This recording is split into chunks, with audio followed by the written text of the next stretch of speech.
Hello and welcome to Jamie's 1 minute woodworking tips.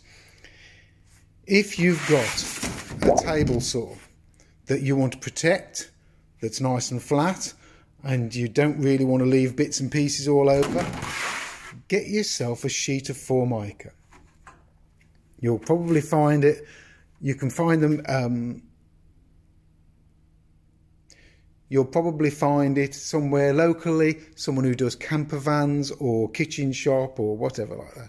And if they've got a sheet of Formica, get it with a nice glossy surface so that when you glue up on top of this fantastic surface, now it's a great surface to glue up on, which means you're not taking up bench space. When you glue up on that, any glue comes off with a chisel very cleanly and easily.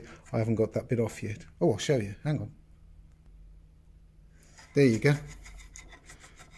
And it's gone just like that.